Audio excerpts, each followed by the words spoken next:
मेरी बहनों बोलो, बहनों को कि प्रार्थना कर। सब कलीसिया मिलकर बोलो प्रार्थना करो। बहुत से लोग क्या करते हैं आपको पता है?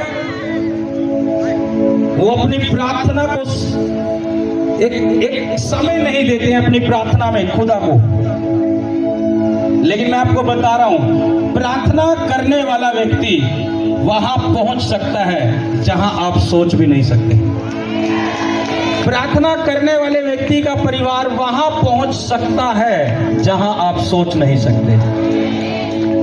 लेकिन पहले क्या करना है? प्रार्थना करनी है।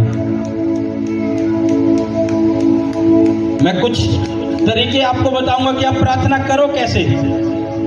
आज का वचन नोट करते जाना कि तुम्हें प्रार्थना करनी कैसे है। जब भी हम प्रार्थना में बैठे खुदा के पास, सबसे पहले हमें धन्यवाद करना उस खुदा का। क्या करना है? लोग पता क्या करते हैं? बस प्रभु के साथ बैठ के अपनी ही बोले जाते हैं। बस उनको पता ही नहीं है कि खुदा का धन्यवाद भी करना है कि नहीं हमें। वो सिर्फ अपने बारे में वो बैठते हैं, सिर्फ अपने बारे में प्रभु के सामने, प्रभु मुझे ये कर, प्रभु मैं ऐसा हूं, प्रभु मुझे ये तंगी है, प्रभु मुझे वैसा है। लेकिन उन्हें पता नहीं है कि किस प्रार्थना का उत्तर जल्दी आता है। जो प्रार्थना तरीके से होगी उसका उत्तर भी जल्दी से आएगा। जब एक व्यक्ति प्रार्थना में बैठे, एक वचन पढ़ो, भजन संहिता उसका 4 वचन पढ़ेंगे हम। उसके फाटकों से धन्यवाद और उसके आंगनों में स्तुति करते हुए प्रवेश करो, उसका धन्यवाद करो और उसके नाम को धन्य कहो। परमेश्वर का वचन ही यही कहता है कि जब हम उसके फाटकों में प्रवेश करें तो हमें धन्यवाद करना है। हमें सीधा अपने बारे में नहीं प्रभु को बोलने लग जाना है। उसके नाम को धन्य कहो, उसको धन्यवाद दो जो उसने बीते समय में हमारी लाइफ में किए हैं काम। उसका धन्यवाद करो। उन चीजों को लेकर मत बैठो जो अब तक नहीं हुए हैं, जो खुदा ने पहले हमारे जीवन में काम किए हैं, हमें बचाया है, हमें संभाला है, हमें लेकर चल रहा है। उन बातों को लेकर धन्यवाद करो अपनी आत्मा से। और जब धन्यवाद करेंगे, एक नियम से जब हम प्रार्थना में बैठेंगे धन्यवाद के साथ कि खुदा तूने मेरे जीवन में ये काम किया, धन्यवाद प्रभु तूने मुझे चुना, धन्यवाद प्रभु तूने मुझे आज का दिन दिया, धन्यवाद प्रभु कि मैं तेरी महिमा के लिए बैठ सका, धन्यवाद प्रभु कि मैं तेरी बंदगी में आ सका, धन्यवाद प्रभु। सब चीजों में धन्यवाद करो कि प्रभु तूने अभी तक संभाला है, आगे भी तू संभालेगा, धन्यवाद प्रभु। जैसे ही तुम अपनी आत्मा से धन्यवाद देना शुरू कर दोगे खुदा से, अपने आप जब तुम्हारा हृदय धन्यवादी हो जाएगा, फिर क्या होगा? तुम्हारा हृदय फूटेगा और वो परमेश्वर की स्तुति करने लग जाएगा अपने आप। फिर तुम्हें सोचना नहीं पड़ेगा कि अब मैं क्या बोलूं प्रभु तुझसे। जैसे तुम आत्मा से धन्यवाद करोगे, तुम्हारी आत्मा धन्यवाद जब करती रहेगी, अपने आप तुम्हारा हृदय टूटेगा और परमेश्वर स्तुति, तुम्हारे मुंह से परमेश्वर की स्तुति अपने आप निकलने लग जाएगी जब तुम इस तरीके से प्रार्थना करोगे। आज बहुत से लोगों को ऐसा लगता है मुझे 1 घंटा प्रार्थना करनी है, 1 घंटा बस प्रभु मुझे अपने बारे में तुझसे बात करनी है, वो बात नहीं करनी कि तेरा धन्यवाद या नहीं। उन्हें लगता है मैंने देना 1 घंटा है तो मुझे बहुत बातें करनी है प्रभु से। वो अपनी ही लिस्ट प्रभु को सुनाता रहता है और प्रभु भी देखता है कि तू क्या कर रहा है। जो मैंने तुझे दिया है क्या तूने याद कर कर मेरा धन्यवाद कर रहा है? जो मैंने बीते समय में तेरे कामों को किया है क्या तूने याद कर कर मेरा धन्यवाद कर रहा है?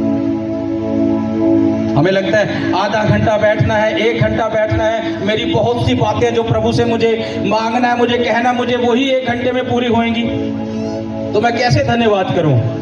मैं आपको बता रहा हूं, जब तुम आत्मा से धन्यवाद देना शुरू कर जाओगे खुदा का, तुम्हारा हृदय खुद स्तुति के लिए फूटेगा और तुम्हें मुंह से शब्द सोचने नहीं पड़ेंगे कि क्या बोलूं। पवित्र आत्मा अपने आप अपनी महिमा लेगा और वो आहें भर भर के प्रार्थनाओं के शब्द तुम्हारे मुख में देगा। आज बहुत सी कलीसिया के लोगों की प्रार्थना ही नहीं होगी और वो आस लगा रहे होंगे कि प्रभु तू मेरे जीवन में ऐसा कर। मैं आपको बता रहा हूं, अगर तुम्हारी प्रार्थना जीरो है, अगर तुम्हारी प्रार्थना जीरो है, तुम्हारी प्रार्थना का कोई समय नहीं और तुम एक वेट कर रहे हो कि प्रभु मुझे कुछ देगा, तो तुम धोखे में हो। अभी अगर तुमने प्रार्थना का समय ही नहीं नियुक्त किया, अगर तुमने प्रार्थना का कोई समय नहीं ठहराया अपनी लाइफ में, कम से कम एक दिन में 2 घंटे 40 मिनट तुम प्रार्थना करो। बाइबल बताती है ना कि ये हमारा टाइट है प्रार्थना का, ये हमारा दशवांश है जो खुदा को हम देते हैं पूरे जो 24 घंटे हैं।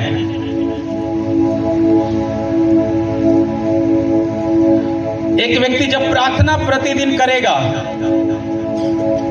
मैं आपको बता रहा हूं, ये सप्ताह तुम क्या करोगे, तुम अपने घर में एक प्लेन पेपर या कोई भी कागज लगा के चिपका देना सब कलीसिया, और खुदा देखेगा, मैं नहीं देखूंगा। लेकिन मैं तुम्हें बता रहा हूं तुम्हें करना क्या है, तुम्हें एक नियम बनाना है इस सप्ताह में प्रार्थना का अपने। मैंने कम से कम जब भी तुम बैठो 1 घंटा तो बैठो कम से कम। अगर 1 घंटा से तुम सोचकर बैठोगे 1 घंटा बैठना, तुम आत्मा से बैठोगे, हो सकता है आत्मा तुम्हें 2 घंटे बिठा के रखे प्रार्थना में।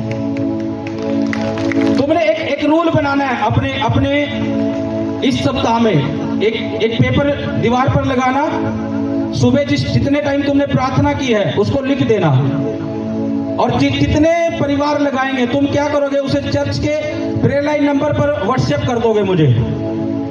कितने लोगों की प्रार्थनाएं कम है वो हाथ खड़ा करो एक बार, जिनको लगता है कि मेरी प्रार्थनाएं कम है। अच्छा, एक बार हाथ नीचे करो। किसकी प्रार्थना 1 घंटे भी नहीं है पूरे दिन में, वो खड़ा करो हाथ को। 1 घंटा भी नहीं है। कुछ नए लोग हैं, चलो सीख जाएंगे। हाँ, कुछ नए लोग हैं, कुछ पुराने हैं इसमें, लेकिन कुछ नए लोग हैं, वो सीख जाएंगे देता है, लेकिन बहुत लोग सीख चुके हैं। मैं आपको बता रहा हूं तुमने क्या करना है इस सप्ताह, एक पेपर लेना है, दीवार पर चिपका देना है, और तुमने सुबह एक समय प्रार्थना को प्रभु को देना है, और तुम उस पर लिख लो कि मैंने इतने 1 घंटा या 1.5 घंटा प्रार्थना की है। अगर तुम्हारे पास समय है, उस प्रार्थना के बाद तुम बाइबल पढ़ लो। अगर समय नहीं, या काम काज करने वाले हैं मेरे भाई कुछ बहनें, तो वो काम काज करे, या बहनें जो है काम काज करके घर का, उसके बाद बाइबल आप पढ़ सकते हैं, प्रार्थना कर सकते हैं बाइबल के साथ। जो भाई जब टाइम लगता है आपको, अगर आप घर पे हो, फ्री हो, तो आप बाइबल पढ़ो। अगर काम काज पे हो तो शाम के टाइम आपको एक दिमाग, आपके दिमाग में ये होना चाहिए कि मैंने ये एक बोझ प्रभु का उठाना है। कितने भाई काम काज वाले हैं, वो हाथ उठाओ। और कितनी बहनें काम काज करती है, वो हाथ उठाओ। उठा के रखो मेरे भाइयों तुम भी। अब मैं आपको बता रहा हूं, अगर तुम काम कर रहे हो, तुम्हें लगता है कि मैं काम नहीं करूंगा तो मेरा,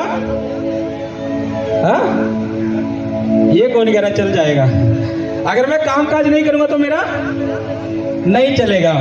मुझे अपने बच्चे देखने, मुझे अपना परिवार देखना, संभालना है। और प्रभु भी यही चाहता। प्रभु ये नहीं कहता कि तुम काम छोड़ दो और बस मेरी प्रार्थना करो। प्रभु ये नहीं कहता। परमेश्वर ने बुद्धि दिया हम काम भी करें और उसकी प्रार्थना भी करें और उसकी बंदगी में भी आए। परमेश्वर सब चीजें कहता है, हमें वो नहीं कहता है। अगर आपको ये लगता है कि अगर मैं काम काज नहीं करूंगा मेरा नहीं चल सकता, तो आपके अंदर इस सप्ताह से, कल से ही ये बात फिट होने जाएंगे कि अगर मैं प्रार्थना नहीं करूंगा तो मेरा नहीं चलेगा। कामकाज नहीं करोगे तो बन सकता है कुछ बात है, लेकिन अगर प्रार्थना नहीं करोगे तो कुछ काम नहीं बनने वाला। एक तुमने एक बोझ लेना है कि मुझे सुबह इस समय प्रार्थना करनी है। मैं जो भाई कामकाज वाले, शाम को अगर मुझे इतनी देर प्रार्थना करनी है और इतनी देर बाइबल पढ़नी है, तुम कम से कम 5 अध्याय बाइबल के पढ़ोगे एक दिन में। अगर कोई ज्यादा पढ़ सकता है वो ज्यादा पढ़ो, 5 अध्याय कम से कम, और तुम लिखते रहना उस पर। ये सप्ताह तुम करके जब अगले संडे तुम खुदा के घर में आओगे, और जब ये सप्ताह पूरा हो जाएगा, ये मैं प्रोफेटिक वर्ड दे रहा हूं आपको, आज मीटिंग भी प्रोफेटिक है, ये प्रोफेटिक वर्ड दे रहा हूं। तुम जब ये सप्ताह पूरा करोगे, इस बात को फॉलो करोगे, तुम जब संडे आओगे, तुम्हें अपने आप को अलग ही लगेगा कि मैं तो बस प्रभु में बहुत ही आनंदित और आशीषित हूं। शैतान कहां लोगों को कमजोर करता है? जिनकी प्रार्थना का कोई सिस्टम नहीं है। सब कुछ होने के बाद भी वो तुम्हें जीरो दिखाता रहेगा, क्योंकि आत्मा नहीं है, बस प्रार्थना नहीं है तो आत्मा नहीं है, आत्मा नहीं है तो दिखेगा कि कुछ नहीं है। जब आत्मा होगा तुम्हारे पास, जब तुम्हारा प्रार्थना का एक नियम होगा, जब आत्मा होगा तुम्हारे पास, चाहे भले तुम्हारे पास कुछ ना हो, लेकिन आत्मा तुम्हें ऐसे करके रखेगा तुमने बहुत कुछ पा रखा है, और एक समय में वो ऐसा पूरा कर देगा। प्रार्थना सेट करो अपनी। अगर तुम्हारी प्रार्थना सेट है तो तुम्हारी स्वर्ग से आशीषें भी सेट हैं, जो उतरती जाएगी और तुम पर खुलती जाएगी।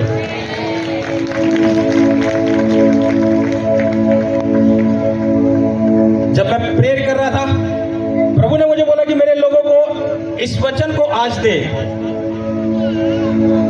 कि मेरे लोगों को प्रार्थना के बारे में सिखा। मैं नहीं जानता क्यों प्रभु ने मुझे बताया। मैंने आपको बोला कि जो मैं खाता हूं वो मैं अपने बच्चों को भी खिलाता हूं।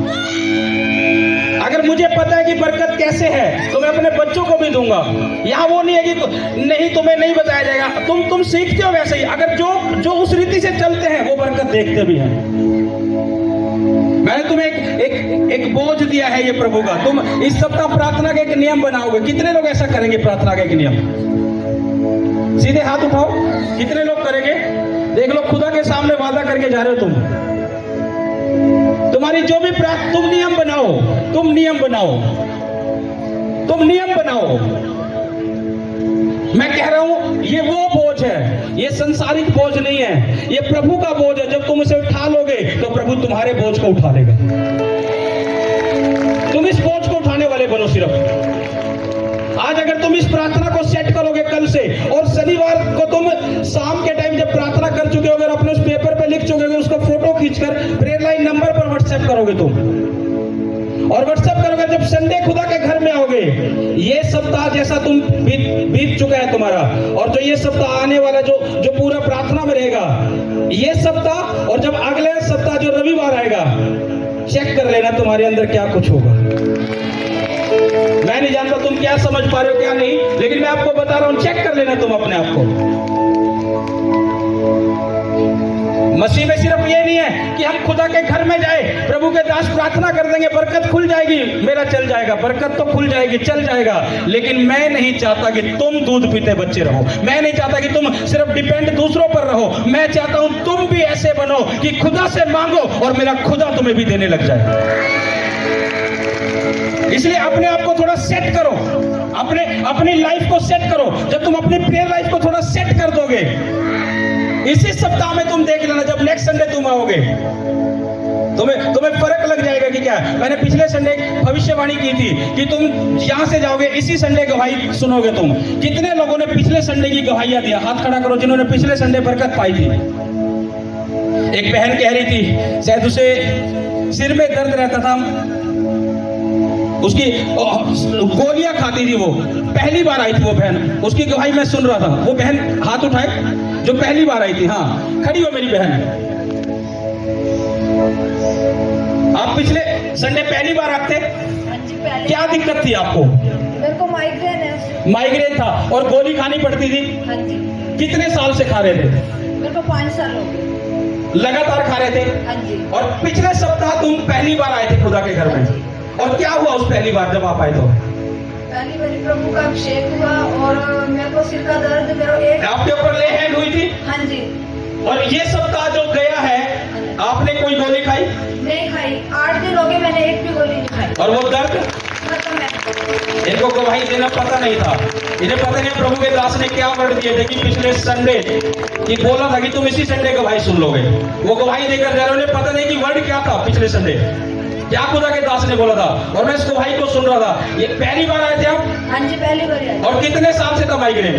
5 साल हो गए।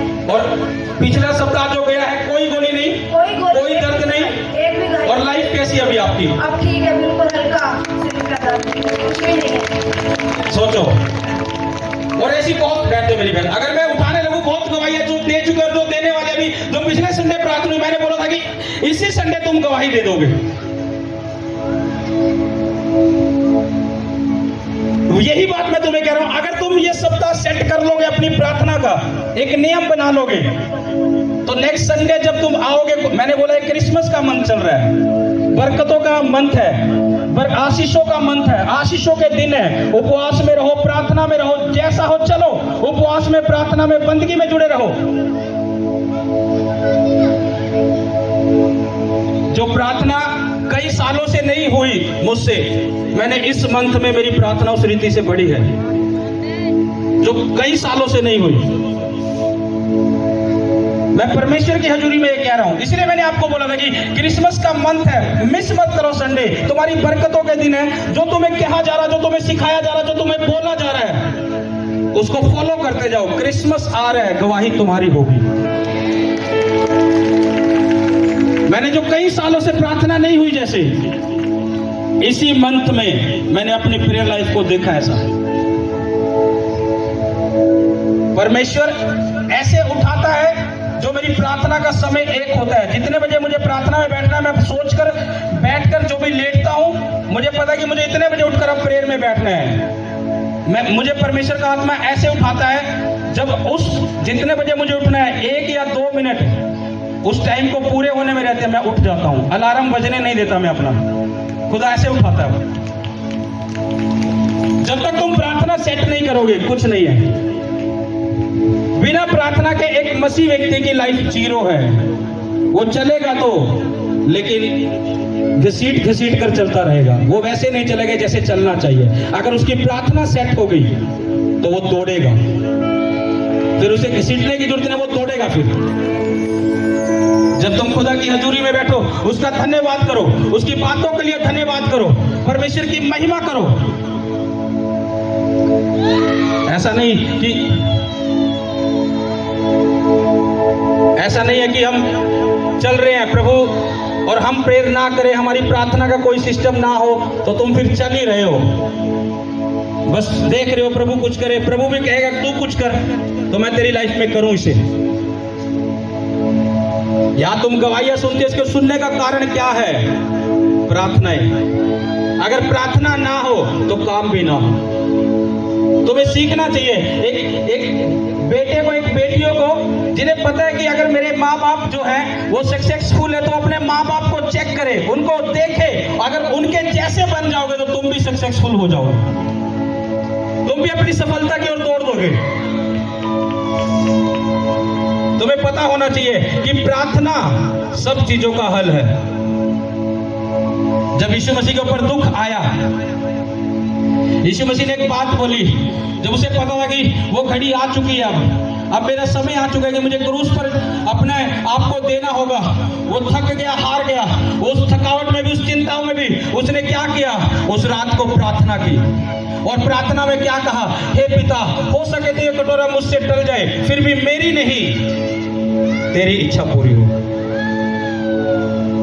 और बाइबल में लिखा है कि जब उस समय यीशु मसीह बहुत ज्यादा टूट चुके थे, क्योंकि यीशु मसीह को पता था कि क्या मेरे साथ आगे होने वाला है, क्या दुख मैं उठाने वाला हूं, किन पीड़ाओं से मुझे गुजरना होगा। वो इतने ज्यादा टूट चुके थे, वो थक गए थे। और बाइबल बताती है जब वो प्रार्थना करे, तो जब उस समय ज्यादा टूट गए तो एक स्वर्गदूत आया, यीशु मसीह को उसने उठाया और यीशु मसीह फिर से प्रार्थना में लगा। तुम्हें लग रहा है कि मैं ज्यादा थक चुका हूं, अपने क्लेश, अपनी बीमारी, अपने कर्जे से, अपनी प्रॉब्लम से, अपनी समस्या से तुम्हें लगा थक चुका हूं। लेकिन मैं आपको बता रहा हूं, प्रार्थना करनी मत छोड़ो, प्रार्थना करते रहो। खुदा के दूत तुम्हें बल देंगे, वो तुम्हें उठाएंगे और वो तुम्हें उन चीजों से निकाल देंगे जिन चीजों में तुम फंसे हुए बैठे होंगे। लेकिन प्रार्थना करनी मत बंद करो। जब सबसे पहले तुम धन्यवाद करो, धन्यवाद के बाद जैसे तुम सच्चे हृदय से धन्यवाद करोगे, उसके बाद तुम्हारा हृदय फूटेगा, वो परमेश्वर की स्तुति और आराधना तुमसे कराएगा।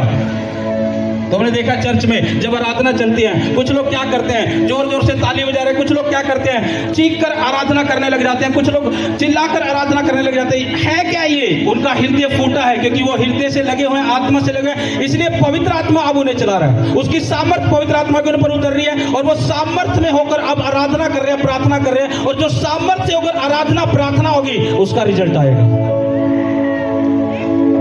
हालेलुया। एक वचन पढ़ेंगे, यूहन्ना की पुस्तक, उसका 4 अध्याय, उसका 23 और 24 वचन पढ़ो। परंतु वह समय आता है, वरन अब भी है, जिसमें सच्चे भगत पिता की आराधना आत्मा और सच्चाई से करेंगे, क्योंकि पिता अपने लिए ऐसे ही आराधकों को ढूंढता है। परमेश्वर आत्मा है और आवश्यक है कि उसकी आराधना करने वाले आत्मा और सच्चाई से आराधना करें। क्या तुम आराधना आत्मा और सच्चाई से करते हो? क्या तुम आराधना करने वाले हो? सोचो, क्या मैं वो आराधना करने वाला हूं जिससे परमेश्वर मुझे ढूंढे? जिससे परमेश्वर मुझे देखे कि मेरा बेटा कहाँ मेरी महिमा कर रहा है, कहाँ मेरी आराधना कर रहा है, मेरी बेटी कहाँ आराधना कर रही है। क्या हम ऐसी आराधना कर रहे हैं जिससे परमेश्वर हमें देखे और ढूंढे कि मेरा बेटा और मेरी बेटी यहाँ आत्मा रूप सच्चाई से आराधना करे, तो मैं इनके जीवन में कामों को पूरा करूं। हमें अपने आप को इस योग्य बनाना है। जब तुम खुदा के घर में आओ, तुम्हें आत्मा से आराधना करनी है, सच्चाई से करनी है। परमेश्वर ऐसे ही आराधकों को ढूंढता है जो आत्मा सच्चाई से उसकी आराधना करते हैं। तुम घर में भी हो, आत्मा रूप सच्चाई से उसकी आराधना करो। तुम्हें नहीं पता आराधना बंधनों को तोड़ती है। जब पौलुस और सिलास ने जेल के अंदर आराधना की, बाइबल बताती है उनकी जेल की बेड़ियां टूट गई थी और परमेश्वर उन्हें छुटकारा दे दिया। एक आराधना एक व्यक्ति की लाइफ में छुटकारा लेकर आती है। तुम्हें किस चीज में छुटकारा चाहिए? हो सकता तुम प्रार्थना में लगे हो, प्रार्थना में मांग रहे हो प्रभु छुटकारा दे, लेकिन प्रभु ये चाहता हो सकता है तुमसे कि तू मेरी आराधना आत्मा और सच्चाई से कर। मैं आराधना के द्वारा तुझे छुटकारा दूंगा, मैं आराधना के द्वारा तेरे परिवार को छुटकारा दूंगा। जब तुम इस रीति से आराधना करने लग जाओगे तो परमेश्वर क्यों नहीं तुम्हें छुटकारा दे देगा? वो क्यों नहीं तुम्हें छुटकारा दे देगा? बहुत से लोगों को पता नहीं है चलना कैसे है, प्रार्थना कैसे करनी है। जरूरी नहीं है सब छुटकारे प्रार्थना में है। वचन कहता है छुटकारे आराधना में भी है।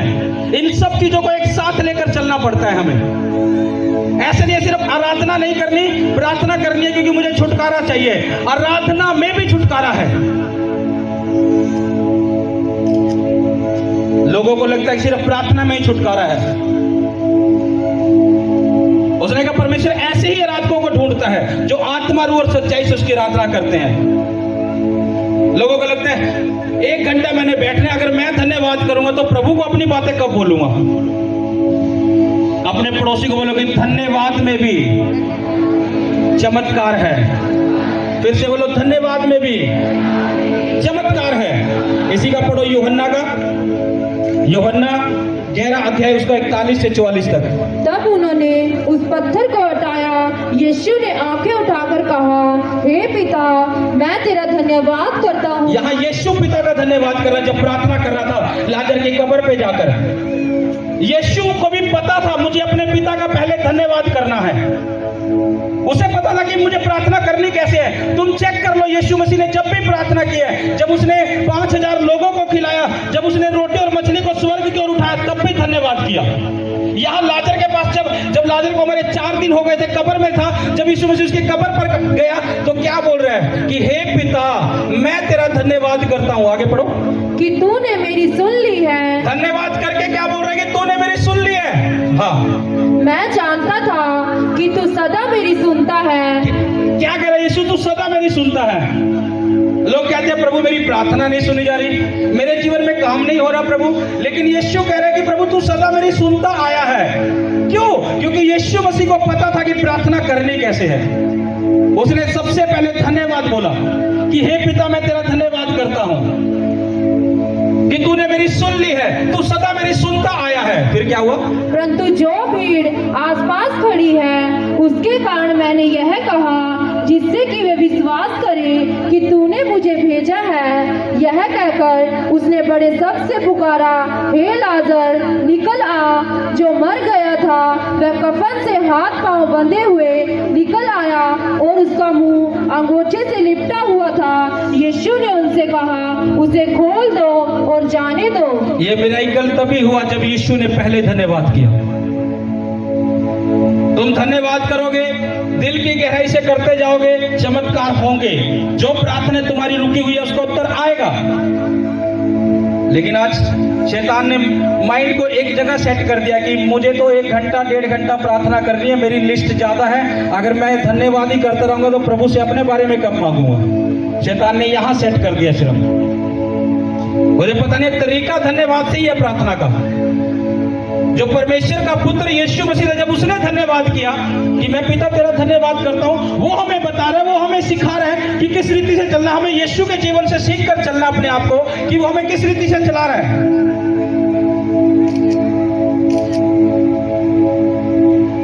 मैंने आशीष पाली, बरकत पाली, अब एक बार धन्यवाद दिया, दोबारा याद ही नहीं किया। फिर दूसरे स्टेप पर आ गए, प्रभु अब ये काम कर, तब धन्यवाद दूंगा, नहीं तो कोई धन्यवाद नहीं। प्रभु सोचे चलो दूसरा भी काम हो गया, तीसरी बार चलो एक बार धन्यवाद किया, दूसरी बार तीसरी बार प्रभु मेरा ये काम कर तब धन्यवाद दूंगा।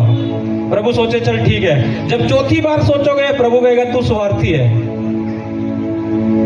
अब पहले जब तू तरीके से नहीं आएगा, उस स्वार्थ को खत्म नहीं करेगा, जब तू धन्यवादी नहीं होगा, आपको पता जो धन्यवादी नहीं है वो पाप करता है। इस बात को याद रखना हमेशा। अगर प्रभु ने तुम्हें कुछ भी किया है तुम्हारी लाइफ में, अगर तुम धन्यवादी नहीं हो, अगर तुम परमेश्वर का धन्यवाद नहीं करते हो तो पाप करते हो। बाइबल बताती है कृतघ्नता का पाप है वो जो धन्यवाद नहीं करता।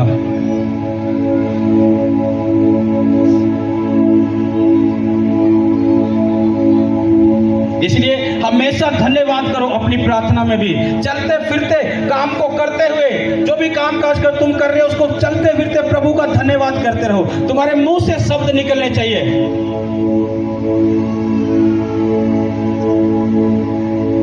हालेलुया।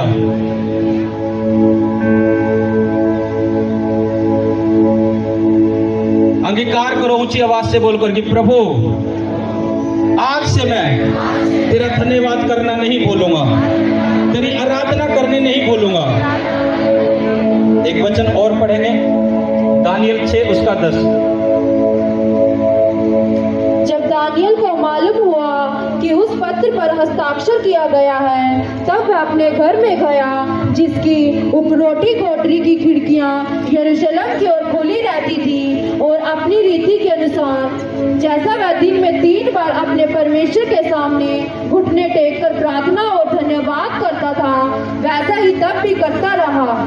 दानियल का एक नियम था प्रार्थनाओं का, मुझे दिन में 3 बार खुदा की हजूरी में जाना है तो जाना है। कितने लोगों को ये लगता है कि मैं बिजी हूं, मैं प्रभु तेरे सामने 2-3 टाइम नहीं आ सकता। किसी को लगता है ऐसा? लगता है। तुम यहाँ हाथ ना खड़े, तुम्हें लगता है हम बिजी हैं, काम काज में हैं, तुम्हें लगता है कि मैं 3 टाइम नहीं कर सकता, लगता है, आगे ना।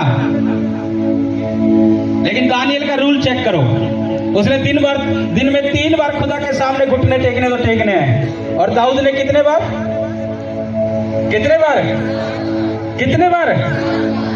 अपने पड़ोसी को बोलो कि 7 बार, फिर से बोलो कि 7 बार। आपको पता है दाऊद कौन था दाऊद? हा? आवाज नहीं आ रही है, यहीं से आवाज आ रही है। कौन था? ऊंची आवाज से, कौन था? राजा। कौन था? फिर से बोलो, कौन था? राजा। तुम राजा से ज्यादा बिजी नहीं हो सकते। एक राजा पर बहुत काम होते थे उस समय। दाऊद बिजी था, राजा था, उसे चिंता थी अपने लोगों की, पूरी प्रजा को संभालना था। एक राजा से ज्यादा बिजी तुम नहीं हो सकते। एक राजा होने के बावजूद जब दाऊद 7 बार परमेश्वर के सामने घुटने टेक सकता है एक दिन में, तो हम क्या है उस राजा से ज्यादा बिजी हो गए हैं? सोचने की बात है। बाइबल को चेक करो, वो राजा था और दिन में 7 बार परमेश्वर की हजूरी में जाता था। राजा का काम बहुत हैवी होता था, बिजी शेड्यूल रहता था राजा का, और वो फिर भी 7 बार प्रभु के पास जाता था।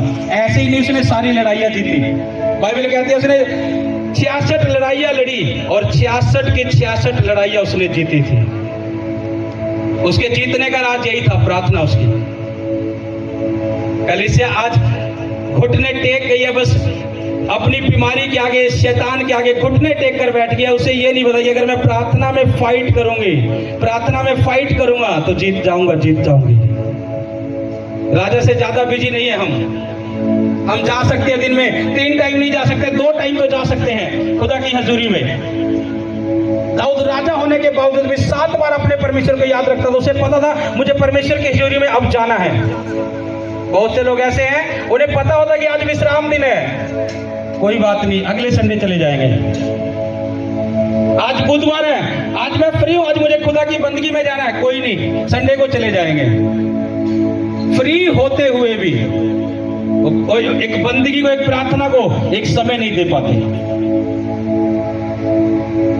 आज से तुम अपनी प्रार्थना सेट करोगे और जब ये सप्ताह पूरा तुम प्रार्थना को सेट करोगे अपनी, और जब नेक्स्ट संडे तुम आओगे, तुम खुद गवाही दोगे कि मेरे जीवन में, कुछ लोग तो ऐसी गवाहियां दे देंगे कि मेरे ये जीवन में ऐसा था और ये मैंने बरकत पाई है, जब खुदा के दास ने ऐसा बोला और मैं इसी रीति से प्रार्थना किया और की तो मेरे जीवन में ये बरकत खुली और मेरी लाइफ ऐसी है अब। और जब तुम्हें पता चल जाएगा, फिर तुम उस राज को कभी भूलोगे नहीं कि मेरी बरकत कैसे खुलेगी, फिर तुम पकड़ के रखोगे मुझे ऐसे ही चलना है। जिस दिन तुम प्रार्थना में ब्रेक लगा दोगे, फिर पहले के जैसे हो जाओगे, फिर तुम्हें पता लगेगा कि नहीं, बरकत प्रार्थना में है, एक नियम से चलना है, प्रार्थना के बरकत उसमें है, एक नियम से चलना है। कितने लोग प्रार्थना करेंगे कल से स्टार्ट? तैयार हो आप एक खाली प्लेन पेपर लगाना दीवार पर, उस पर लिखना पूरे सप्ताह की। लिखने के लिए मैं इसलिए कह रहा हूं ताकि तुम्हें भी, जब तुम उस पर लिखने जाओगे, तुम्हें पता रहेगा मैंने कितने टाइम प्रार्थना किया है। और जब तुम कम भी प्रार्थना करोगे तो तुम्हें अपनी लाइफ खुद दिखेगी, आए मेरी प्रार्थना इतनी कम है, और फिर तुम कोशिश करोगे कि मैं बढ़ाऊं। जब तक लिखोगे नहीं तो तुम्हें कोई फील नहीं देगा कि क्या हो रहा क्या नहीं। अपनी प्रार्थना को तुमने बढ़ाना है आज से, और मैं आपके लिए प्रार्थना करूंगा, खुदा तुम्हें प्रार्थना का आत्मा देगा और तुम प्रार्थनाओं में बढ़ोगे यीशु के नाम से।